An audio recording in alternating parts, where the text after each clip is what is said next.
I was 7 months pregnant, hauling grocery bags up 3 flights of stairs, while my husband sat glued to the couch, controller in hand, yelling into his headset. When I finally dropped the last bag on the kitchen floor, sweating and gasping for air, he glanced over and said, "You're getting disgusting to look at. Better lose that baby weight fast, or I'll find someone who actually takes care of herself." His buddies laughed through his headset, and I just smiled. 72 hours later, that same man was blowing up my phone with missed calls and pathetic apologies. Right now, I'm sitting alone in a hotel room, 7 months pregnant, trying to make sense of what happened today. I don't even know if I'm overreacting, or if I'm still in shock, but I need to let this out somewhere before I lose my mind. So, here goes. Alan and I have been together for 5 years, married for 3. We met doing community theater back when life felt lighter. I was working backstage on costumes. He was the charming lead actor with a guitar and a voice that could make any crowd swoon. He had that magnetic artist energy, the kind that makes you feel like you're part of something bigger just by being. And yeah, I fell for it hard. For a while, things were good, but the moment I got pregnant, everything started to shift. The pregnancy wasn't planned, but after the shock wore off, I felt genuinely excited. Alan? Not so much. He said all the right things, smiled, nodded, kissed my forehead, but his actions told a different story. He spent more time playing video games with his friends than being involved in anything that actually mattered. I told myself he just needed time to adjust. You know, men process things differently. I tried to stay understanding, but this pregnancy has been brutal. 3 months of constant vomiting, then anemia, and now my back feels like it's being twisted in half most days, which brings me to today. After finishing work, I stopped by Trader Joe's to restock the fridge. We live on the 3rd floor of an old walk-up, no elevator, and my car was packed with groceries. When I got home, Alan was sprawled across the couch, headset on, surrounded by empty monster cans, completely lost in Call of Duty. I asked if he could help me bring up the bags. Without even pausing his game, he waved me off and muttered something about being in the middle of something important. So there I was, 7 months pregnant, waddling up and down those stairs like a delivery mule. By the 6th trip, I was drenched in sweat. My back throbbed, my feet were on fire, and my ankles had started to swell inside my shoes. When I finally set down the last load, I slumped into a chair, trying to catch my breath. And that's when he said it. Clear as day, not even glancing away from his game. "Jesus, you're getting disgusting to look at. You better lose that weight fast after the baby, or I'll find someone who actually takes care of herself." For a second, I just froze. I couldn't even process what I'd heard. Then I realized his friends were still on the call, laughing. He wanted them to hear it. Instead of screaming or crying like he probably expected, I walked over, kissed his forehead, and told him I was going to take a shower. The look on his face was pure confusion, but inside, I was cracking apart. Under the sound of running water, I finally cried. But they weren't sad tears. They were angry ones. Clarity ones. In that moment, everything clicked. Every red flag I'd brushed aside for 5 years lined up perfectly in front of me. This wasn't some random, cruel comment. It was just the most obvious sign yet of who he really was. And I was about to raise a child with this man. A child who'd either learn that love means humiliation, or learn to accept being humiliated. No, absolutely not. I stepped out of the shower, slipped on my softest maternity dress, and told him I needed some air. He barely looked up from his game. I quietly grabbed my hospital bag, already packed because I like to be prepared, along with my laptop, important documents, and wallet. Then I walked out. Now I'm in a hotel about 20 minutes away. My sister Anne, who lives an hour from here, is driving up tomorrow to help me figure out my next steps. Alan's called twice, texted once, not to ask where I am, but to ask where the leftovers are. That was the moment I knew for sure. I have to leave. For me. For this baby. But God, I'm terrified. I'm 7 months pregnant. The lease is in both our names. Our finances are tangled, though thankfully my paychecks go into my own account. I've been counting on having a partner to share this with, to help with childcare, with rent, with life, but all I can think about is that moment in the kitchen, the way he said those words like he was commenting on the weather, the way he wanted his friends to hear it. I should have walked away years ago. I deserve better. My baby deserves better. I don't know what comes next, but I know this. I'm not going back to that apartment tonight. Maybe not ever. Edit. People keep asking if this was the first time he said something like that. No, it wasn't. Throughout the pregnancy, there have been jokes about my body changing, comments about how I used to be hot, or questions about how soon I planned to get back in shape. He always framed them as concern, or teased me like it was all in good fun. I wanted to believe that, but today wasn't a joke. The mask just came off completely. Edit 2. And for anyone saying I should have communicated better or tried therapy, trust me, I did. I've brought up the division of labor countless times since getting pregnant. His effort lasts about 2 days before everything goes back to normal. I've suggested couples therapy 3 separate times. He's always too busy. Today wasn't one bad day. It was the day I finally woke up. Update, same night. 2 a.m. I can't sleep. Alan finally realized I wasn't coming home and started spamming my phone. At first, he sounded confused. "Where are you?" Then irritated. "You're being dramatic." Then came the guilt trip. "I was just joking. You know how the guys are." And now, the money talk. "You better not be spending our money on a hotel." Our money. The same money that's mostly mine, while he dumps everything he earns into his music career and gaming setup. I've decided I'm not going back without talking to a lawyer first. I've muted his notifications and I'm going to try, really try, to rest. For me. And for my baby. My sister will be here in the morning. The baby's been kicking nonstop tonight, like she can feel the storm but wants to remind me she's still here. I pressed my palm to my belly and whispered, "I've got you, sweetheart. We're going to be okay." For the first time all day, I actually believed it. First update. It's been almost 4 weeks since I first shared my story, and things have escalated in ways I couldn't have imagined. Before I dive in, I just want to say thank you, truly. Your comments, advice, and kind words have been the thing that's kept me steady when everything else felt like it was falling apart. After that night, the one where Alan called me disgusting for gaining pregnancy weight, My sister Anne came right away. We sat together for hours, going through my options and planning what to do next. We decided I'd have to return to the apartment temporarily while I organized everything. So many of you warned me not to tell Alan anything about my plans until I was ready. You were absolutely right. When I got back, Alan acted like nothing had ever happened. When I brought up what he'd said, he rolled his eyes and told me I was being dramatic, that it was just a joke. Then he turned it around, saying I'd been too moody lately, and he felt like he was walking on eggshells around. At one point, he actually said, "Do you have any idea how hard this pregnancy has been for me?" For him, I nearly lost it, but I remembered the plan. So I took a deep breath, apologized for overreacting, and said I was just tired and hormonal. The relief on his face was instant. He thought everything was back to normal, that he'd won. He had no idea I was already consulting a divorce attorney. The last month has been one of the hardest of my life. I've been living a double life, pretending to be the apologetic, calm, pregnant wife while secretly building my escape. Here's what I've done so far. I started keeping a detailed journal of every cruel thing he says or does. Dates, times, exact quotes. I even recorded a few conversations on my phone when he was especially nasty. My lawyer said that kind of documentation could help if things turn ugly later. I've always had my paychecks go into a separate account, thank God. But I've now moved my direct deposit entirely to a different bank, one Alan doesn't know about. I've been quietly transferring small amounts from our joint account to my private one, just enough that he won't notice, but enough for me to reclaim what's rightfully mine. Then, while digging through our financial records, I discovered something that made my stomach drop. Alan had opened a credit card in my name. I never knew it existed. Over $5,000 in debt, all for his gaming setup and random junk. I reported it as fraud immediately and sent the company proof it wasn't me. After that, I gathered every important document, birth certificate, marriage license, tax returns, bank statements, and moved them somewhere safe outside the apartment. Anne helped me find a small 2-bedroom place on the ground floor with laundry inside and a security gate. It's not fancy, but it's clean, safe, and most importantly, mine. I signed the lease last week. Since then, I've been slowly packing essentials, just a few things at a time so he won't notice. The items that matter most to me are already at my sister's place. I also bought a burner phone that Alan doesn't know about. My regular phone stays on me and acts normal, but the burner is my backup lifeline. Living this secret double life has been exhausting, especially now that I'm 8 months pregnant. My ankles are constantly swollen, my back feels like it's splitting in two, and the baby seems to practice gymnastics on my bladder and ribs every night. But with each small step toward freedom, I feel stronger. The hardest part is pretending nothing's wrong. I cook his meals, smile at his jokes, listen to him rant about his bandmates, and watch him sit for hours playing video games while I handle everything else. Even sharing a bed with him makes my skin crawl now that I've stopped lying to myself about who he really is, and somehow, he's gotten worse. Now that he thinks I've forgiven him, he doesn't even bother hiding his cruelty. Last week, he invited his gaming friends over for a guys' night, without mentioning it until they were literally at the door. I had just come home from work and was lying down because my back was spasming. He came into the bedroom, looked at me, and said, "You should make yourself useful and order us some pizzas." When I said I was in too much pain, he sighed like I was being dramatic. "Being pregnant isn't a disability," he said. "Women have been doing it forever. My mom worked until the day before she had me." That was a lie, by the way. I later called his mom, and during a casual chat, she told me she'd actually been on bed rest the entire last month of her pregnancy. His friends heard the whole exchange. I caught one of them glancing at me, clearly uncomfortable, but no one spoke up. So yeah, I ordered the pizzas from bed, and paid for them with my own money. When they arrived, Alan shouted for me to answer the door because they were in the middle of a match. So there I was, 8 months pregnant, waddling to the door in pajamas, paying for food, setting out plates and napkins while they ignored me like a ghost. They finally left around 2 a.m., leaving beer cans and pizza boxes everywhere. Alan climbed into bed, smelled like sweat and beer, and tried to initiate sex. When I said I was exhausted, he muttered, "Come on, it's not like you have to do anything. Just lie there like you usually do." I went into the bathroom, locked the door, and cried silently. I just kept whispering to myself, "One more week. You can make it one more week." Because I already had a plan. Next weekend, Alan's going to his parents' place for his dad's birthday. He'll be gone overnight. That gives me a full 24 hours to get everything out. My sister, 2 close friends, and, surprisingly, Alan's younger brother Rory will all be helping. Rory saw one of Alan's outbursts a few weeks ago, and secretly reached out to offer his support. My lawyer has the divorce papers ready. Once Alan leaves, I'll freeze the joint account, take what's mine, leave the paperwork and a note explaining exactly why I'm done, and disappear before he comes back. I'd be lying if I said I wasn't scared. I wake up in the middle of the night with my heart racing, wondering if I can really go through with it, but then I feel my daughter kick, and I remember why I have to. I refuse to raise her in a home where her mother is insulted and degraded. I refuse to let her think this is what love is supposed to look like, and in a strange way, I'm thankful for that awful grocery bag moment, because without that complete unmasking, I might have kept convincing myself things would get better, that he'd change someday. The truth is, the warning signs were always there.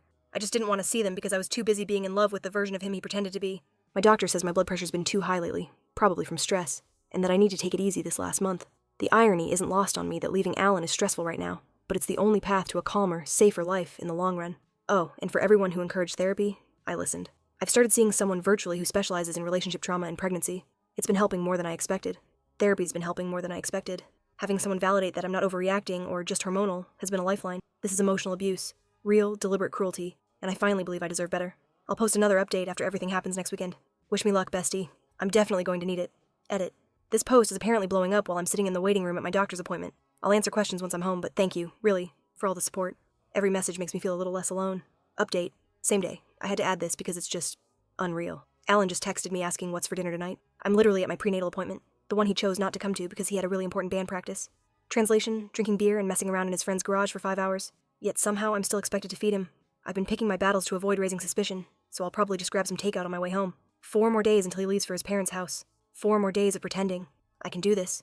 The doctor says baby girl is measuring perfectly. Strong heartbeat, healthy, active. She's doing her usual gymnastics routine in there, probably sensing that big changes are coming.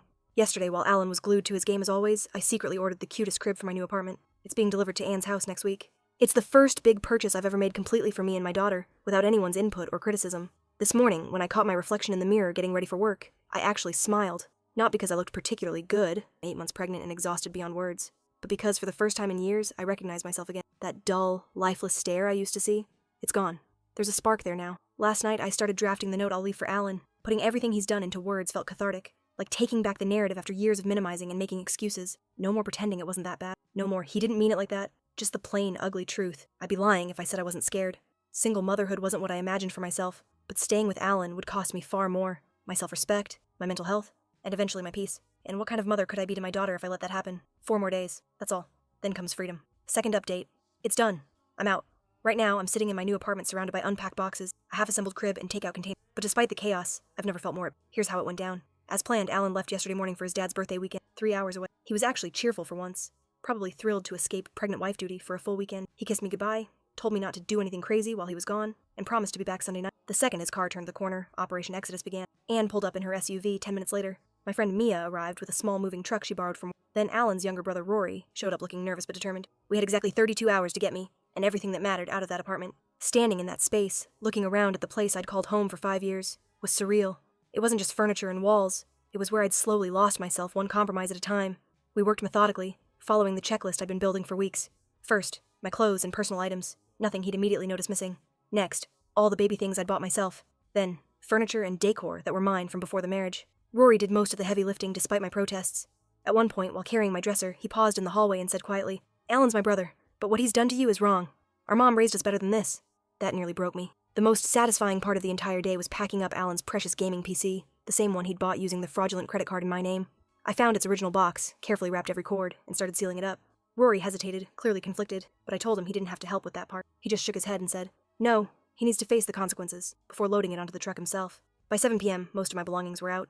We ordered pizza, it felt poetic somehow, and ate it right on the floor of my new apartment, laughing between bites, exhausted but free. This morning, we went back for the final sweep. I cleaned the apartment top to bottom, not for Alan, but for myself. I wanted to leave nothing for him to weaponize later. Then I arranged what I was leaving behind.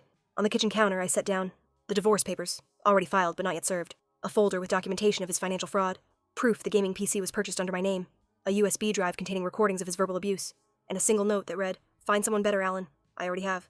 I didn't take everything. Most of the furniture we bought together stayed behind, but I photographed everything for legal protection, just in case he tries to accuse me of stealing. I'm not interested in revenge. I just want peace, and what's rightfully mine. Doing all of this at 8.5 months pregnant was brutal. My back screamed the entire first day, and this morning I woke up with swollen hands so stiff I could barely grip a mug. But it's done. I'm safe. My baby is safe, and for the first time in a very long time, I can breathe. Adrenaline is a wild thing. It kept me moving long after my body wanted to collapse. The only reason I didn't break down completely was because I knew, with absolute certainty, that I was finally breaking free. Once I was safely in my new place, I called Alan's phone, mostly to tie off loose ends. No answer, of course. I left a voicemail telling him not to show up at my sister's house, that I wasn't there, and that he'd find everything he needed to know waiting for him on the kitchen counter. Then I sent the same message by text, blocked his number, and followed up with an email to his parents, explaining that Alan and I were separating, and why. I didn't want to give him the chance to twist the story, or paint me as the villain. Within an hour, my phone started lighting up with calls from numbers I didn't recognize. Clearly, Alan was borrowing his friends' phones to reach me. I didn't answer a single one. Eventually, his mom called my sister. The two of them have always been close. Anne told her that I was safe, and that Alan had treated me terribly throughout my pregnancy. To my surprise, Alan's mother broke down crying and apologized for her son's behavior. I didn't expect that, but hearing those words felt oddly healing. Rory's been keeping me updated. Apparently, Alan came home early after getting my message. He lost it, screaming, throwing things, demanding to know where I was. He called everyone we knew, swinging wildly between anger, panic, and sudden declarations that he wanted to fix things. Several of his friends have reached out to me privately since then. Turns out, not all of them were laughing along with his cruelty. Many said they'd felt uncomfortable but didn't know how to intervene. One admitted they'd even had a guy's talk with him about how he treated me months ago, but he blew them off, calling them whipped. Another confessed he'd stopped inviting us to gatherings because he couldn't stand the way Alan acted toward me. I wish someone had told me back then, but I get it. Still, it's comforting to know not everyone thought I deserved what he did. As for me, yeah, I'm exhausted, but I'm also at peace. My new apartment is small, bright, and cozy. There's a little park down the street and a balcony where I've already placed a chair for my morning coffee. The hospital's only 10 minutes away. I've changed my email, created new social media, set up mail forwarding, clean slate. I told my workplace what's been happening, and they've been incredible. The baby's due in just over 3 weeks, though my doctor thinks she might come a little. I'm terrified, but I'm also excited. I never imagined doing this alone, but I'd rather be a single mom than raise my daughter in a home filled with tension and disrespect. I know it's not over yet. The divorce is going to get messy. Alan isn't the type to handle rejection quietly. My lawyer's ready for it, and with all the documentation I've collected, we're standing on solid ground. For those wondering, yes, Alan still has parental rights, unless he voluntarily gives them up, which I doubt. My lawyer's helping me establish boundaries for co-parenting, though I'm under no illusions. He'll probably be inconsistent at best. That's okay. I'll provide the stability she deserves. I'm continuing therapy too. I refuse to let this trauma bleed into my daughter's life, or any future relationship. And to everyone who's supported me through each update, thank you. Your kindness gave me strength when I felt weakest. I'm still scared of what's ahead, but for the first time in years, I'm also hopeful. Edit. Same day. Alan just emailed me since I've blocked his number. He says he's coming to Anne's house tonight to talk, and that I'm making a huge mistake. I've already warned Anne, and she's made it crystal clear that if he shows up, she'll call the police for trespassing. I've also documented everything in case I need to request a protective order.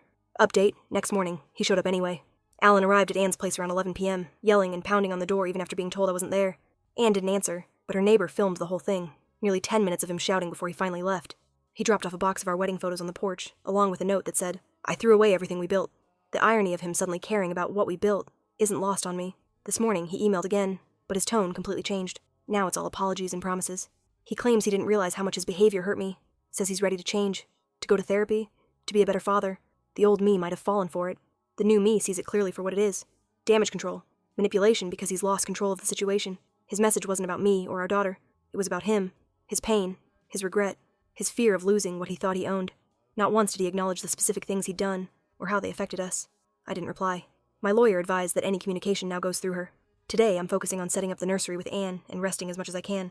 The baby's been extra active, like she can sense we're finally safe. TikTok keeps showing me those signs he actually loves you videos, and I can't help but laugh. I spent 5 years confusing control for care and convenience for love. Never again, bestie. Never again. Final update, 10 months later. It's been 10 months since my first post, and so much has changed that it feels like a lifetime. Most importantly, my daughter Lily is now 6 months old. She's healthy, happy, and the absolute light of my life. She has my eyes, Alan's nose, unfortunately, and the most expressive little face you've ever seen. Last week she learned to sit up on her own, and right now she's obsessed with a stuffed sloth my sister got her. Her laugh could melt steel. It's this bubbly, infectious sound that fills our tiny apartment with pure joy. Our favorite thing is dancing around the kitchen while I sing to her. Every time I do, she giggles so hard that I end up laughing too. I still have tough days, but I finally feel like myself again. Our home is peaceful, safe, warm, and I know now that leaving Alan wasn't just the hardest decision I ever made. It was the best one, for both of us. The birth was intense. I went into labor 3 weeks early, just 5 days after moving into my new apartment. My sister Anne was my birthing partner, and honestly, I don't know what I would have done without her. 19 hours of labor, 3 hours of pushing, and at 6:22 a.m., little Lily entered the world, screaming her lungs out. The second they placed her on my chest, every sleepless night, every moment of fear, every painful decision, it all made sense. It was worth it. I didn't tell Alan I was in labor. My lawyer had already advised me that I wasn't obligated to, and after his erratic outbursts following my departure, I wasn't about to invite more chaos into an already overwhelming moment. I sent him a short professional email the next day, a formal photo of Lily, just her, not me, with basic information about her birth and health. His reply was exactly what I expected, an angry tirade about not being called, demands to see her immediately, and accusations that I was using his child as a pawn. My lawyer handled it.